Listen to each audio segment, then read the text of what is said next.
Hey there, friends. Welcome to the Having a Mom Moment podcast, where we dive deep into the world of motherhood and beyond. I'm your host, Shannon Warner, and I am excited to embark on this journey with all of you.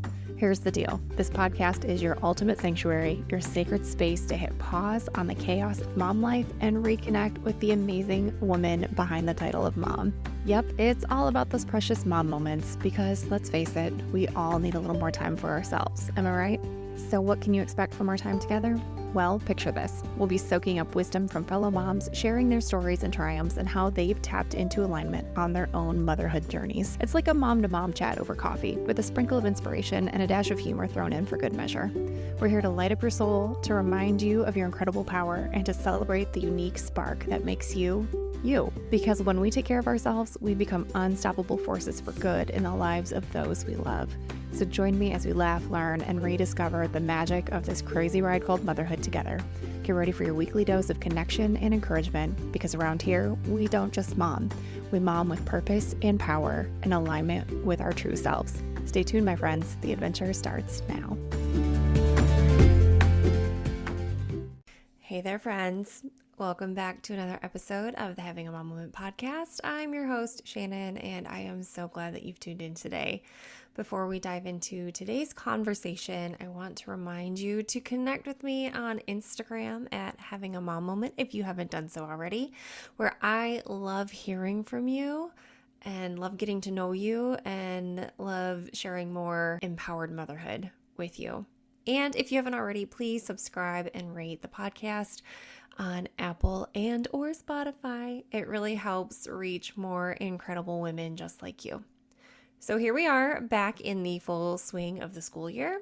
The after school activities are ramping up and the days are starting to feel very full.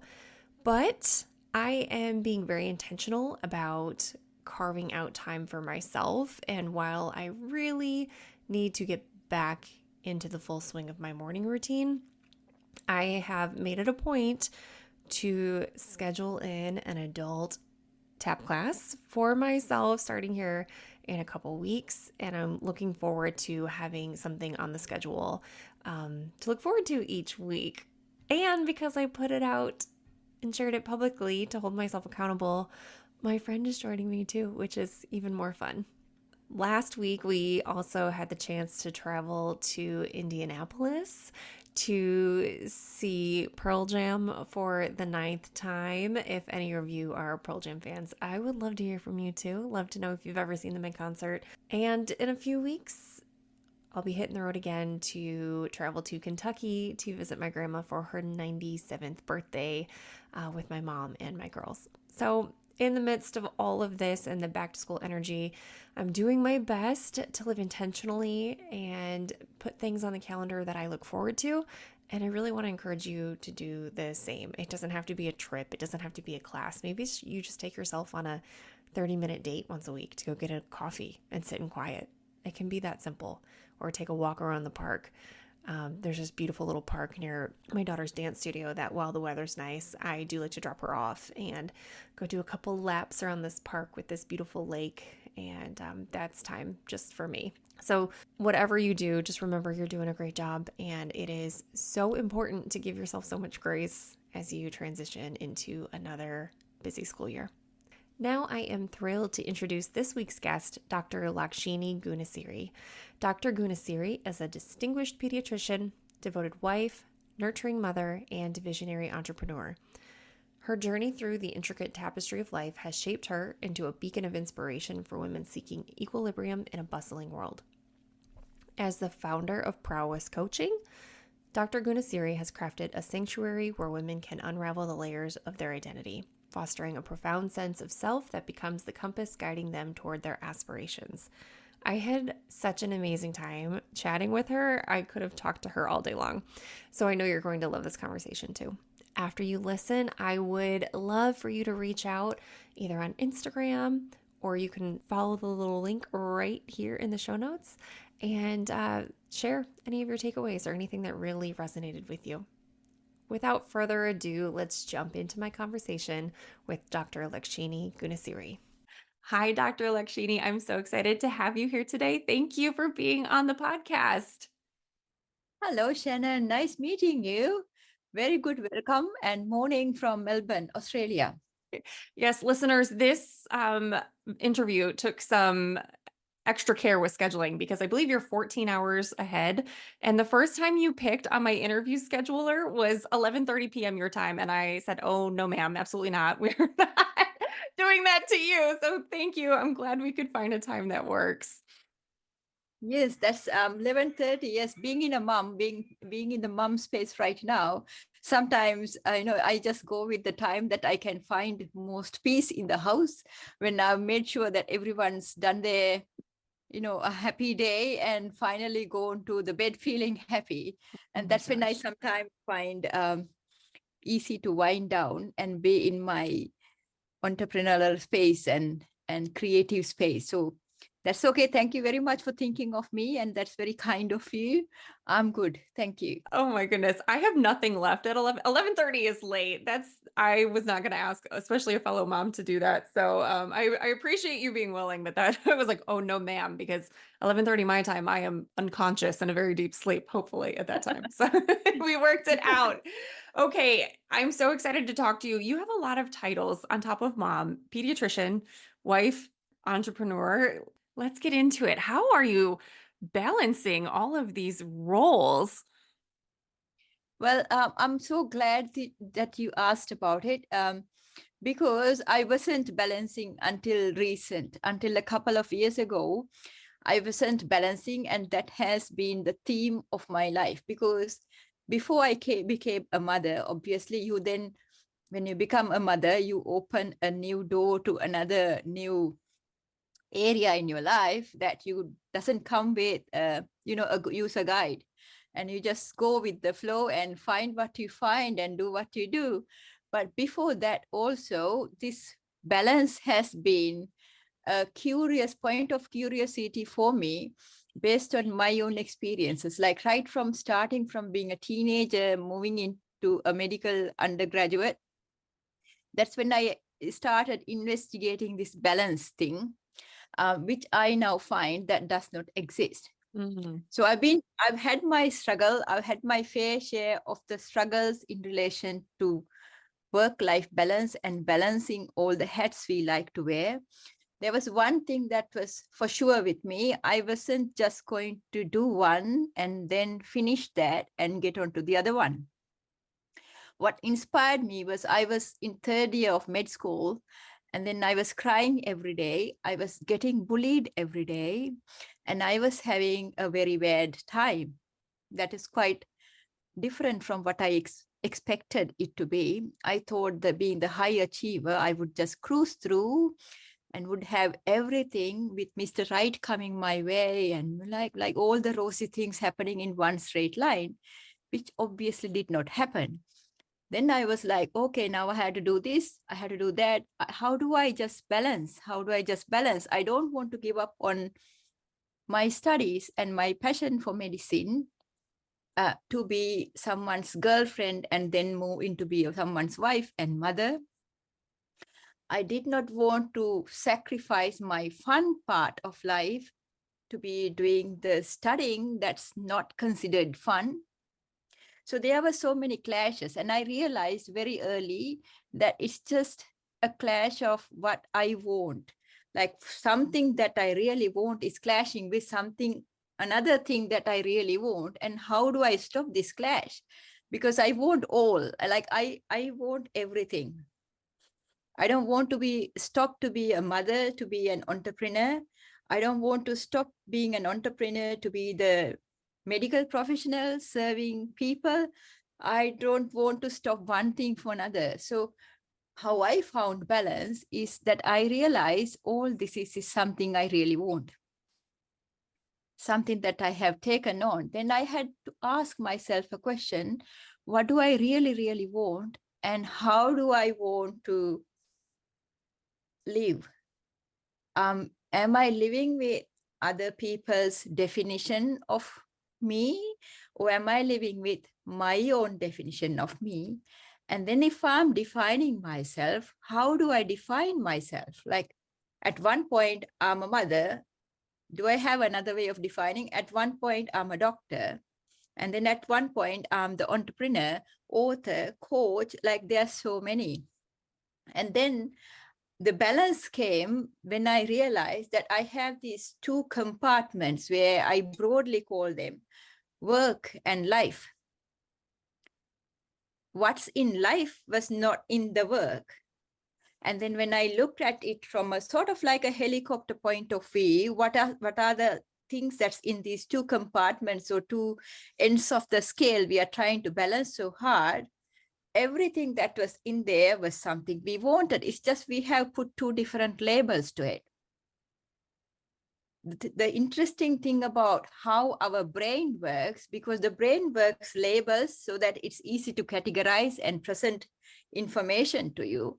And then we put these two broad labels, and then all of a sudden there's this need to balance. What will happen if we take these labels off? There's nothing to balance. You will find what's in work is what you're passionate about. What's in life is also what you're passionate about. You just created a divide between some things that you want and now have a new job trying to balance. So that's what I did. I just put the label off and I just started labeling them all as my life. Wow. So when I work as a pediatrician, this is what I like to do. And when I work as an entrepreneur, this is what I like to do. And then I found this amazing, like, if I can have time, anyone can have time. That's how I would say it.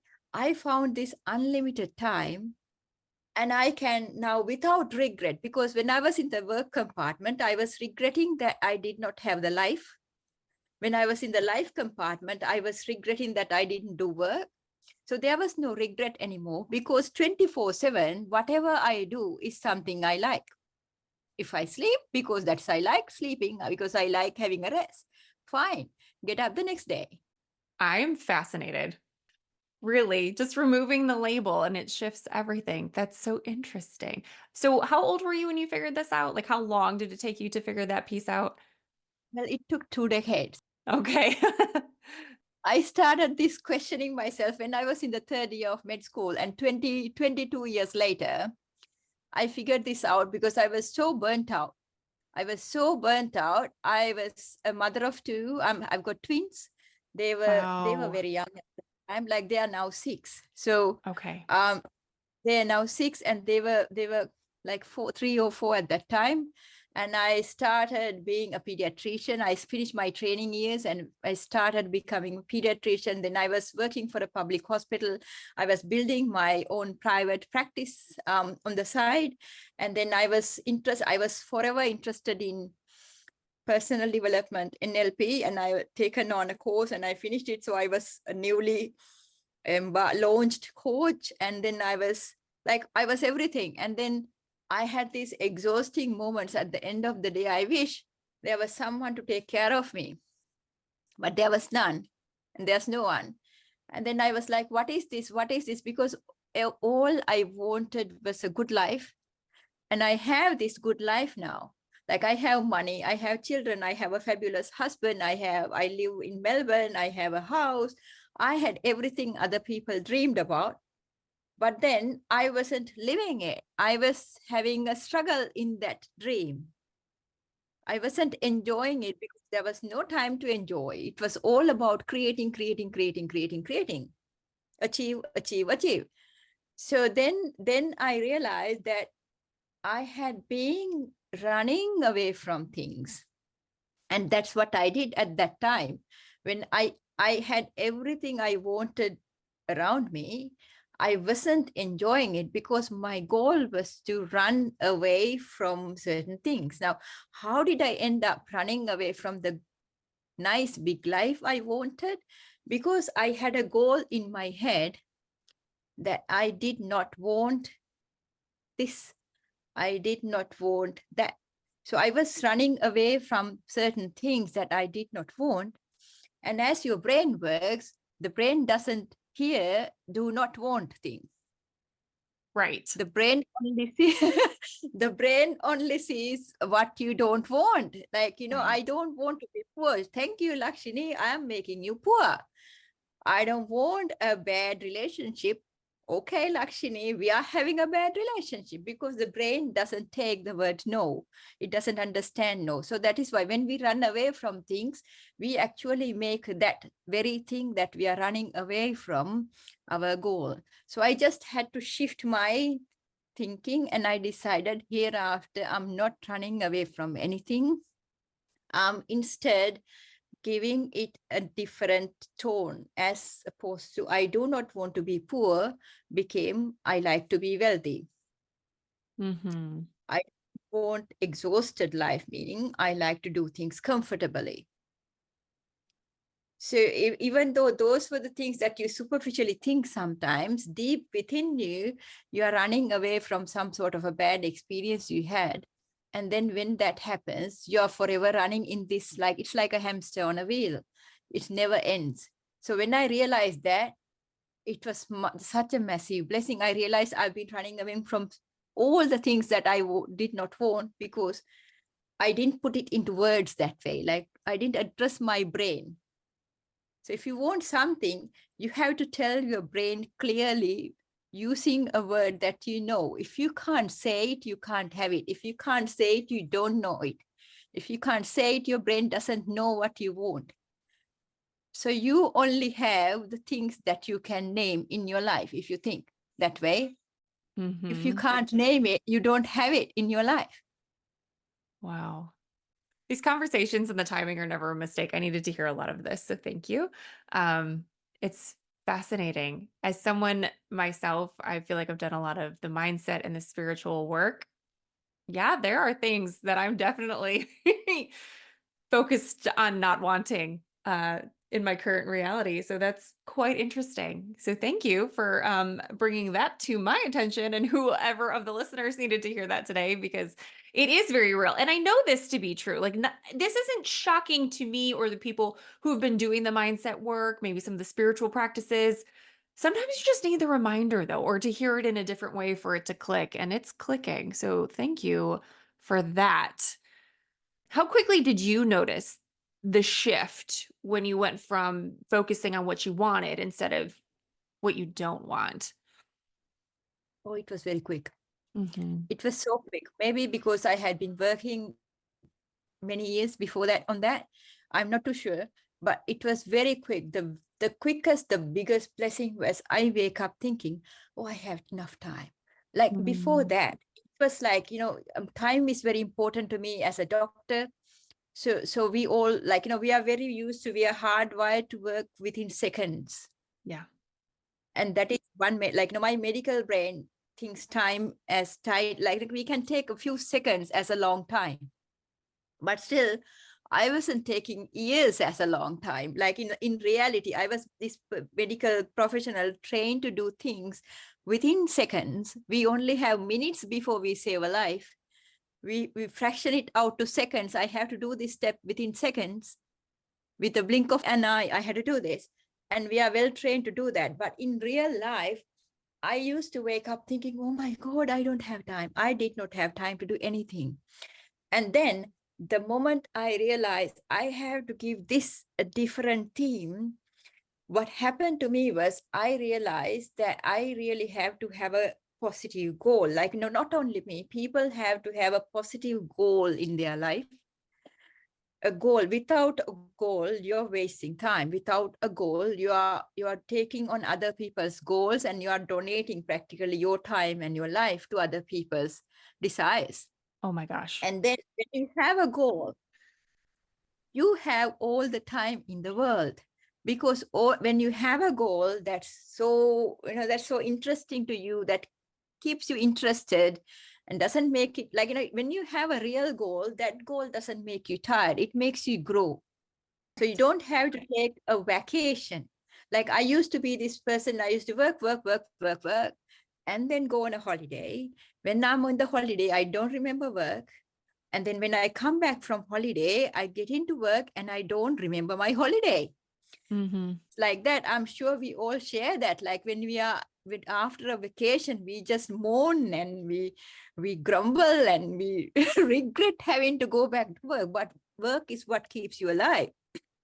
And that's what keep you money. Like, everyone needs money to live, but it's Mm-hmm. just the work so exhausting, and the holiday is not. So that is the problem. So what I realize is, when I have this, I moved from being a person who craved holidays, like holidays, let's go out, and come back disappointed, something, because something was not found. I moved to this person, don't even thinking of having any holidays. Like, I don't now. Like, even when my husband says we want to go on a holiday, I'm like, oh, okay, you want to go on a holiday? Okay. Yeah. Because I'm not exhausted now. So when you give yourself a goal that is so fascinating to you, it keeps you alive, and it doesn't exhaust you. It makes you grow. So there's, once again, this work balance thing is, that's where it's proven a myth again. Because if you are doing something so passionate, you are refreshed on your journey itself. You don't need, we all take care of our bodies, but you don't need a vacation to recharge your battery, because your battery charges as you work. Mm-hmm. Your battery charges as you live, if we are living the life right way. So when you have this goal that's so fascinating to you, you have all the time in the world, because that is what you do. Like, when we talk about having no time, it's always a relative thing. I don't have time to do this one, but I have time to do the other one, meaning I prioritize the other one over this one. So when you have something fascinating going on, you don't get to sacrifice your time on other people's deeds unless it has a meaning to what you do. So everyone gets to live their own life and still interact with each other very meaningfully, without saying, oh, you wasted my time. Mm. Because that other person is not wasting their time. Who's wasting time is you, because you allowed yourself to be in a certain direction that you did not want to go. So it comes from this fact that when you're so interested in what you do, time is not a problem anymore, because it makes you refresh. And then it's all about fascinate, like, it's all about everything that you like to do. Okay, then to me, after I decided what I really want with my life, I had all the time in the world, and I get up in the morning thinking I had to do this, I had to do that. I have time. I have time. Like, an hour became an extra long time. 10 minutes became, 10 minutes. It's real, the 10 minutes in medical world. Like, in medical world, 10 minutes is a long, long time. Yeah. We can do a lot in 10 minutes. It's a very long time. So Right. I'm really glad I started seeing time that way. And it was, for me, it was instant. Wow. Then it became simple, because there's only few things to do on a day. Mm-hmm. If you have a lot of things to do on a day, you have to review your day about, what do these things mean to me? Mm-hmm. Yes. And I find that we do a lot of things out of habit, not out of choice. They're just rhythms that we've fallen into. Do you have advice for a mother who may be working a full-time job that they're not super passionate about? Which is why I think it is really important, especially to have some kind of a goal outside of that. How do they navigate that if they're like, okay, this is just a job for me? How can I live like Dr. Lakshinie is suggesting? Yes. So the way I take it, the reason why you are doing that job, unless you really 100% don't like it, but the circumstances has pushed you to do that, to earn some money. That's why we work, to earn some money, or Right. to do something that you need. It's always like, there's always these other things that you can also do, probably not so detrimental, but you have chosen to take this one on. The reason being, at some deep level, you like it. If you 100% did not like it, you would not be doing that.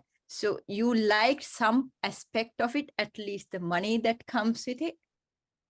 At least the money that comes with it, you like it, therefore you do it. And then if you're doing something, is that also because you're probably at one level good at doing that? So you always, like, we always take the shortcut. The brain always takes the pathway of least resistance.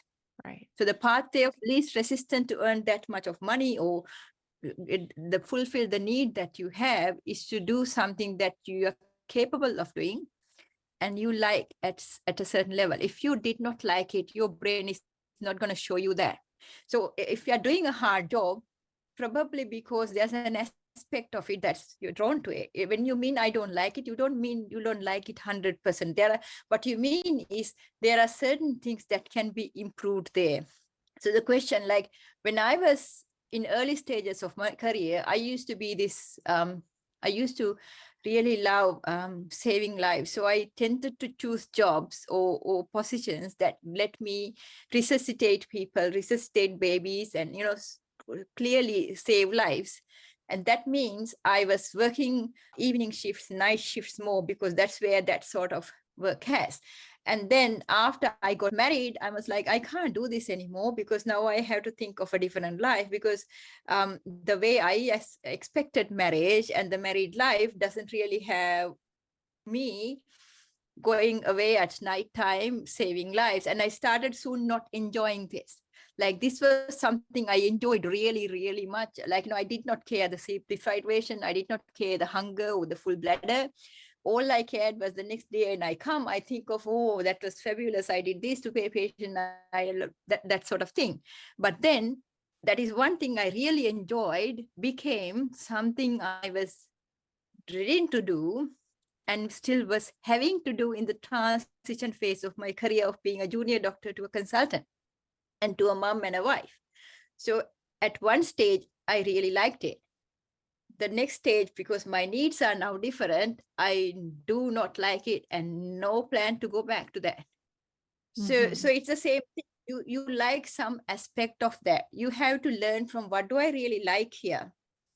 And is there an easy way of doing that? Is there a not easy? Is there a more fulfilling way of doing that rather than doing it this hard? Because if you're doing something hard, you have to review what you do. Like you have to review. If you're doing something hard means you are giving and you're not receiving something well enough so that you don't feel this deprivation, like, you feel like unfulfilled. That's what we make when we say we don't like it. We mean out of this interaction, I'm not getting much as I expected, because it's the life is always giving and receiving. You give and you receive, and if you're not giving, you can't receive. Right. The same way, no one can give without receiving. But there are sometimes we keep giving, and we block ourselves from receiving. Yes. Please say more. Yes, that's when burnout comes. We just keep on giving, and then you have to ask, why am I giving so much and not receiving? You have to come to a compromise at one stage. Okay, if this is what I'm receiving, this is what I have to give. But at work and other places, there's contracts and things there. So you have to give. Then you have to really have a good look at and understand, okay, this is what I have to give. What am I receiving out of that? And do I like what I receive? You have to be 100% with what you receive for you to enjoy whatever you do. Otherwise, you will have to look at other ways. And then you have to say, for an example, we have this job we don't like, and we are building another business, which is very exciting on the side. And then all of a sudden, this thing that did not give you much and you hated doing has become a lifeblood for you to be doing this side thing that you enjoy. So everything has a purpose. You have to look at also it from the point of, from a gratitude point of view. I'm so grateful I had this so that I can now have finances or whatever to build up on the other one. I'm so grateful I had this. That experience has led me towards a new path. Everything's teaching you something. You just have to see it that way. So that would be my other advice. Like you have to look at it from a different point of view. How do I turn this to a blessing? How do I turn this job that I don't really like into a blessing for my life? Which means sometimes it just means you understanding this is not the job for you. Unless you do it, you don't understand that that is not the life path for you.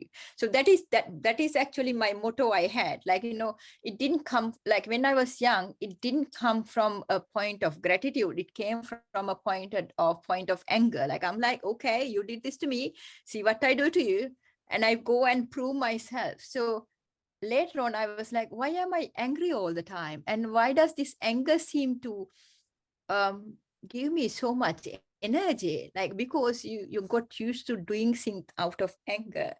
And then I realized, okay, I don't have to be angry to learn a lesson. I can still learn a lesson and be grateful for the lesson and move on for thinking, okay, thank you for showing me this is not the way. That Yes. means I know what does not work for me. Yes. Yes. This is all so good. I have been saying lately, and I know people don't love to hear it because then they have to take some responsibility, but it's that, we go through hard things, but the degree to which you suffer is ultimately up to you, right? It's how you look at everything. And the things that you're saying about, coming from a place of gratitude, it works. I can tell you, listeners, from my experience, it works. I had a job I did not love, and I went as far as making a little post-it note and sticking it on my work computer of things I did like about my job, and it helped so much. It's a huge game changer. Yes, it is.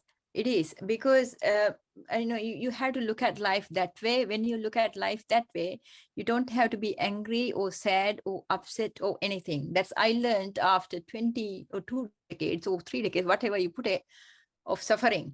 I realized that, like, if you're suffering in life, you're not living it right, because it's not meant to be suffering. Right. You have made yourself, like, when I mean you, like, we all of us, Yeah. we make ourselves suffer thinking hard work is what's going to give you awesome things. Yeah. Hard work is the fair deal. You have to put effort and all those things. Yes, true, they are true, but the life was meant to be happy, clear, and abundant. Ooh. That's how original package is. You just take the abundance out of it, out of all the limitations you put into your head. If you want to see the world a nice way, you can still see it. If you want to see the world as, oh no, this is not a nice place to be, you can see it that way. It's just what you decide to see, and you get to see that. Yeah. Yeah. So that is how I see life. How I see life is, now I go, but like I always did, but I do it with gratitude now. What is this thing teaching me? What is this thing telling me? Mm-hmm. And and those things are clues. Like when I was in my training years, I had this not so good encounter with my supervisors, and it stuck with me because what they said was, Lakshini, you're hiding. I'm like, I'm not hiding. What are you talking about? And I was, for years and years, I was so upset. They told me I was hiding, and me, such a good doctor who always do things, I am not hiding. What are you talking about? This is not even relevant. And then now I realize, yes, I have been hiding, but that they did not talk about that. Like, the universe has ways of bringing things to you when Yes. you're ready. I have been hiding my true self. I have been living with other people's expectations of me. What do I really want was something very, very different. Like when I wanted to be a doctor, I wanted to be a doctor when I was 9 or something, and I wrote it in a, my parents did a publication of that, and my mom carries that piece of paper still with her, saying, my doctor said she wanted to be a doctor, and she became a doctor. Okay. And when I meant I wanted to be a doctor, what I really meant was I was going to be a rich person, living very comfortably, caring for my patients, having a successful business, wearing high heels and pearls and all the stylish clothing 24/7. I did not mean I was going to wear scrubs and wearing sneakers at work. And at work, I was like, I want my nail polish. Where is my nail polish? I had that for years. I was like, this is okay. I'm a doctor now. Where's my nail polish? Oh And I my can't gosh. wear a nail polish because, because for valid purposes in the Right. hospital. Right. Where's my high heels? I was trying to wear high heels. Oh, it hurts. Like I can't wear this high heel for this work. And I realized I've been like I did not mean a doctor. Yes, it helped. I'm so grateful I did all that work in the hospitals, because it gave me the foundation of this everything else I do. I saved many lives. That's very good. I've expressed my need to give and help others. That's all very good.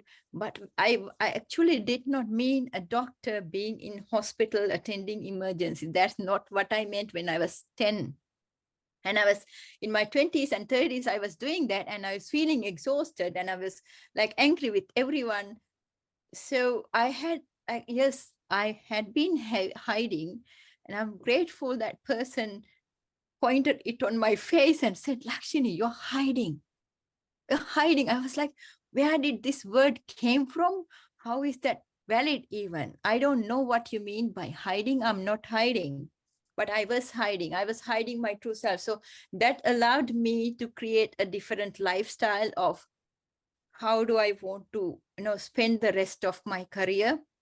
Yes, I had to do that. Now I don't have to keep doing that all my life. I can still wear nail polish and wear high heels and be a doctor. Yes. How long did it take you to make that connection of when that was said to you to when you transitioned into what you really wanted? Well, it took about 3-4 years, because that's when I started my coaching career. So that incident led me to go to a coaching college. I just went to a sales presentation somewhere.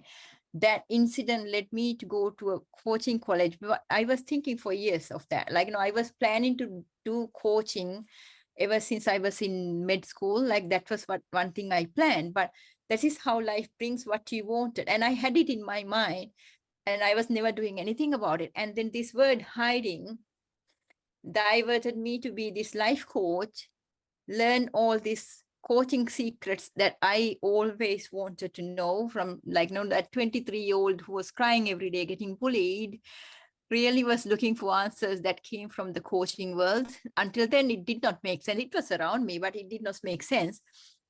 And then I started realizing this is not what I'm talking about. So I started working on it as soon as I get into this coaching and understood the problems I had. So it took only a few months to have the thing going from there, even before I was thinking it. But that incident pushed me. Now this is the way to go. It's the time to go. So everything is there for a purpose. Everything happens for a purpose.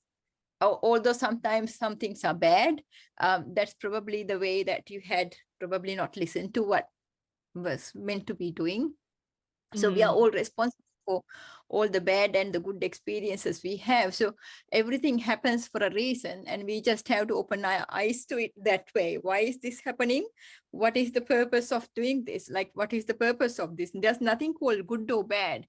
It's just some things that's good at one stage becomes a bad thing in a different context. So it's always very relative, always in comparison to each other, because that's what the brain does. Right. Oh, this is amazing. And I could talk to you about this for hours. I don't want to miss the chance, though, for you to share about your book, because on top of all of these other things that you do, you're also now a published author. So please say more about that. Yes, so thank you for the opportunity. But that is also part of this living the life I want. When I was in this third year of medical school, I was getting bullied. I was crying. I was going for free counseling services, and I could go there and cry for hours and come back and go back and cry. And I wanted to know, how do I not cry? I don't want to come here every day crying. I just want to stop crying. And then I was looking for ways, and I could not find, personal development was not so big in Sri Lanka 3 decades ago. That was, we are talking early 2000, not even late 1990s we are talking about. So in Sri Lanka, we did not even have internet at that time. So it was a completely different world. And I did not know these things. But then I decided, I suffered, I made up my mind later on with some help I had. And then I decided, when I was exiting the medical school, I decided I'm going to live this big life, because I always had this vision for a big life. I was going to be rich. I was going to be a very nice doctor. I was going to be an author. I was going to have this organization where it helps doctors and medical students to not cry and move on. So that was my career goal. I made it consciously. And then, so I started going on this specialist pathway and upgrading my medical career, as that was one plan. And then I always had in my mind, I need to write this book. I need to have this organization. And then life took its course. And I wasn't I wasn't even sure what I was talking about. Okay, when I find something, when I find how not to cry, I was going to write a book about it. And first I had to find how not to cry. And then I went on crying. I went on crying for 2 decades. And then crying. Okay. And then I finally bumped onto this coaching course because I thought I was ending my medical training career. And as a consultant, I was looking around. I saw different pediatricians doing different things. And I told my husband, maybe I should do some life coaching so that I could also offer life coaching on the side for people, because I see parents struggling. I did not even know what coaching was. Like, I got inspired by this one pediatrician who was teaching kids to meditate. I was like, okay, that's awesome, because I see these parents who are struggling to understand what I say. I always wanted to make their heads right. So maybe life coaching is the way. I did not even know what life coaching was. So that's when I needed this coaching experience and knowledge to write that book, because the solution to crying came from there. So I always had it in my mind as something I wanted to do. I always had this flash of visions in my head. I was speaking in front of an audience, and the audience was medical professionals, and I was teaching them how to live life. And I did not even know what to do with this image that comes up. I'm like, what is this? I don't know. So that's that. And then when I was so exhausted after a junior, as a consultant, as a practice owner, I was so exhausted at the end of the day, almost crying, like, what happened to me? And then I decided, now it's time for me to do things I really want. Now I'm giving up on the things I did not want. Then it was a time for me to get clarity on what do we really want to do. And then with experience, I know what happens in my life is what always I see these visions and always things I wanted to do. They just happen just like out of the blue. I don't even do anything about it. And then the things that I impose on myself to do take struggle and crying and so hard to do. So I thought, hereafter, I'm just doing the things that I always wanted to do. So I had half written this book 3 years ago before it got published. And then I was so scared to put my name on it. I was like, who's going to read a book by Lakshinie Gunasiri? I put Prowess Coaching on it because it's then coaching publication. It's not. So I kept 3 years without finishing it because I was so afraid to put my name on it. My name was not good, blah, blah, blah. And then I decided, okay, it's like, no, this is time to do things I like. I like to write my book and publish it. And I wrote it and published it. And that is how the book came about. It's part of my big life I wanted for 2 or 3 decades, you name it. So yes, that's how the book came. The book is a short read. It's meant to uplift a person's mind when they feel low, to teach them the basics of life. That's what the book is about. So it's called The Little Book of No Regrets, a mindset refresher for the mentally exhausted, to be clear on what it do. No regrets is what I wanted. I did not want regrets. And I had regrets after regrets after regrets, to the point I could not tolerate anymore. That's when I realized, by that time, I was a master practitioner of coaching. And I was like, how come I did not see this? I was wanting a life of no regrets, and regrets I had enough, because regrets, your brain goes, okay, Lakshini, you do not want regrets. Here is some. So the moment you put no to something, no this, no that, your brain brings that to you. So I just have to stop looking for no regrets, because that is the context it came from. I was I was regretting my life at that time when I decided I want no regrets. I instead labeled it exciting and beautiful life. And I'm living my exciting and beautiful life hereafter. So that is like you have to turn your words around, because your words matter to yourself, not only to other people. When you speak, your biggest audience is yourself. When you speak to other people, when you speak to yourself, you hear it first. So good. And then your brain hears it first, and the brain takes action without you even knowing they are taking action. So you have to label it in a positive way so the brain can work and then help you do things. So that book is part of those things that I always wanted to do, and I did it. I'm so happy I did it.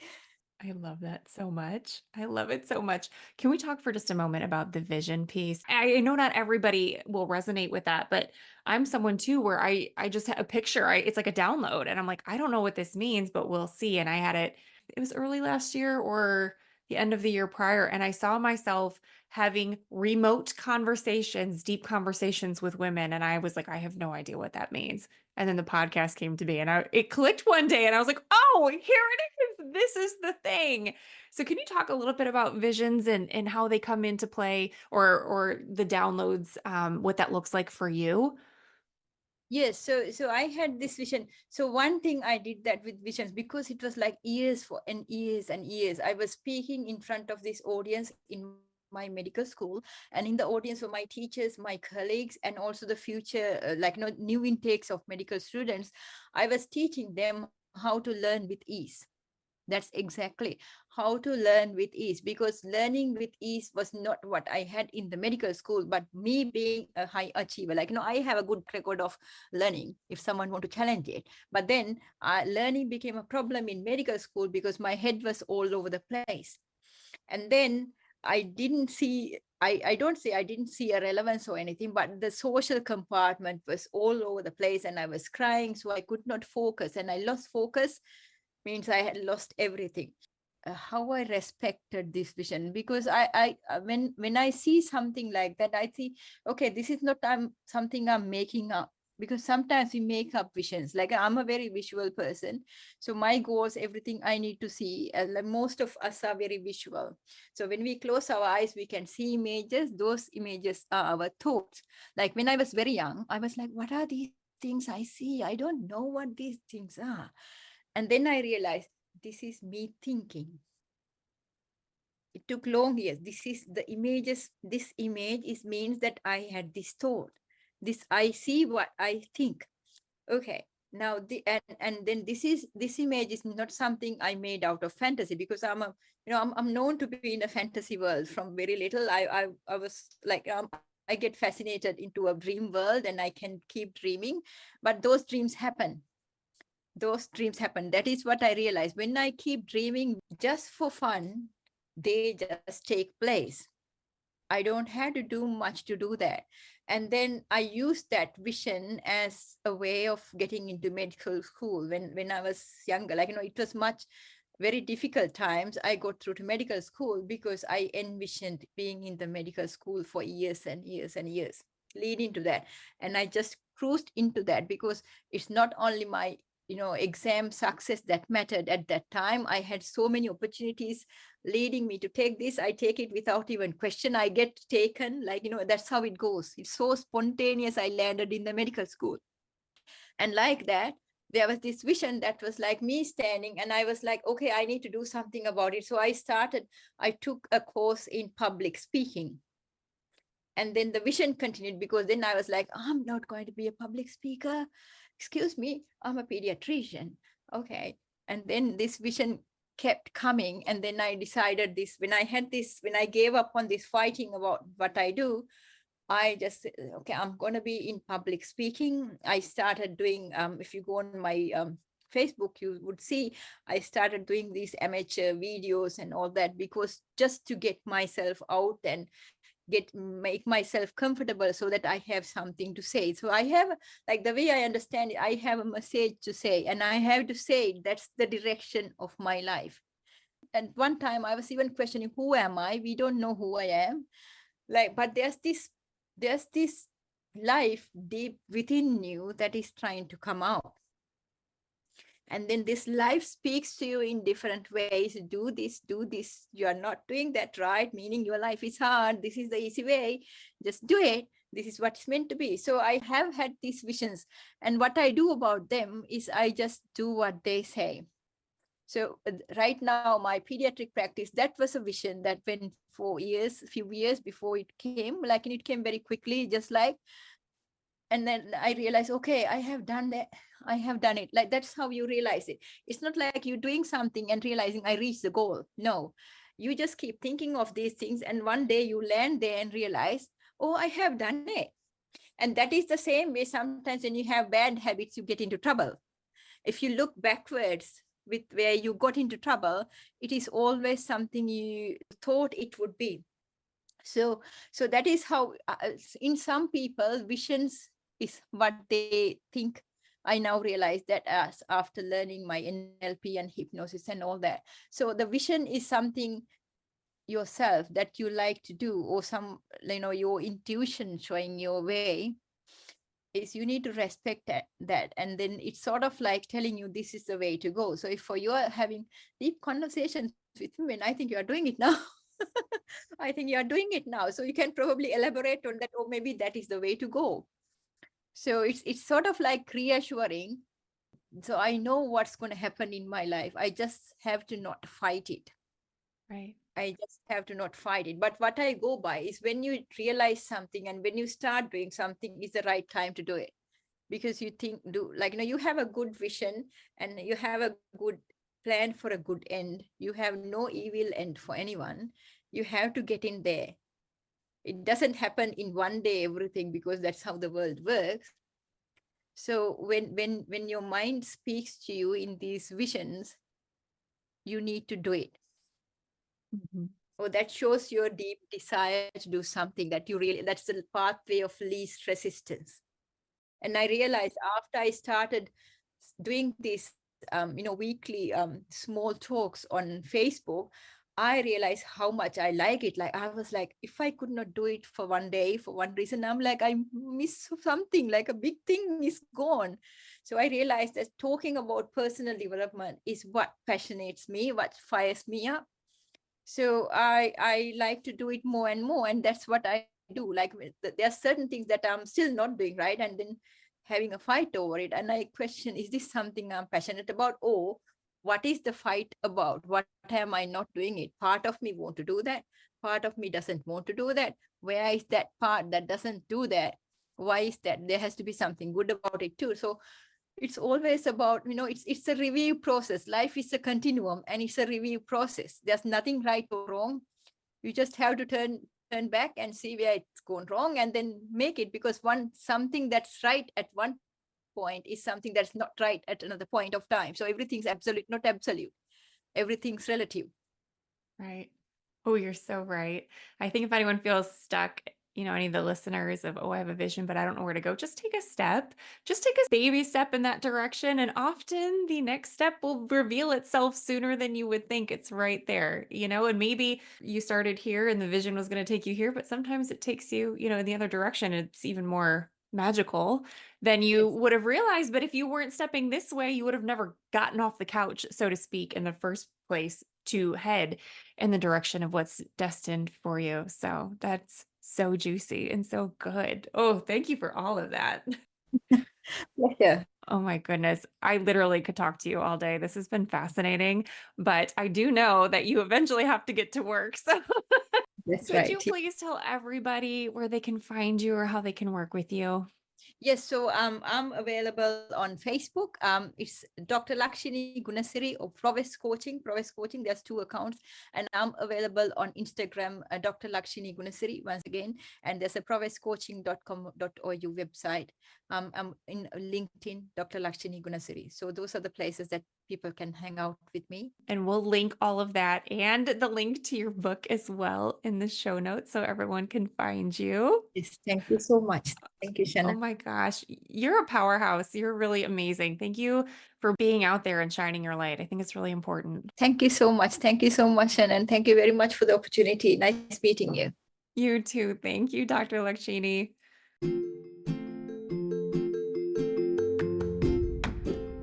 That's a wrap on another episode of the Having a Mom Moment podcast. Thank you so much for tuning in and for sharing this space with us today. Before you go, don't forget to check out the show notes for any links or resources mentioned in today's episode. And hey, while you're at it, why not give me a follow on Instagram and Facebook at Having a Mom Moment. You can also visit havingamaMoment.com for even more mom-inspired resources. If you've enjoyed today's conversation as much as I have, please be sure to hit that subscribe button so you never miss out on future episodes. And it would mean so much if you leave us a glowing 5-star review on your favorite podcast platform. Until next time, remember to embrace those mom moments, find alignment in your journey, and always honor the incredible woman you are. Take care, friends, and we'll see you on the next episode.